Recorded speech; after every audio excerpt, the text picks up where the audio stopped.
حضرت مولانا شبیر احمد عثمانی صاحب کے بیانات سننے کے لیے ابھی مولانا صاحب کے یوٹیوب چینل مفتی شبیر احمد آفیشل کو سبسکرائب کریں۔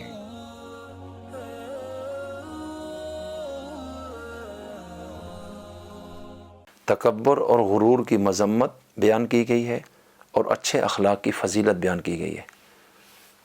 نبی کریم صلی اللہ علیہ وسلم کا یہ فرمان صحیح حدیث میں ہے، من تواضع للہ رفعہ اللہ، کہ جو اللہ کے لیے جھک گیا اللہ تعالیٰ اسے اونچا کر دے گا۔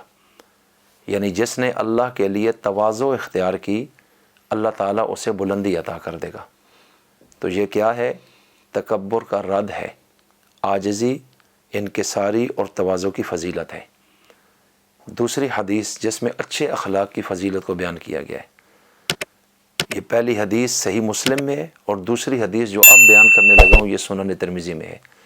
نبی کریم صلی اللہ علیہ وسلم نے فرمایا، ان من احبکم الی واقربکم منی مجلسا یوم القیامہ احاسنکم اخلاقا، او کما قال علیہ الصلاۃ والسلام، کہ تم میں سے میرے نزدیک سب سے زیادہ پسندیدہ شخص وہ ہے اور قیامت کے دن مجلس کے لحاظ سے میرے سب سے زیادہ قریب تم میں سے وہ شخص ہوگا جو تم میں سب سے اچھے اخلاق والا ہوگا۔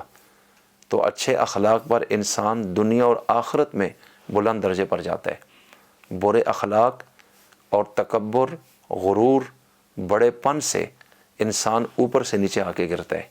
اللہ تعالیٰ ہمیں اچھے اخلاق نصیب فرمائے۔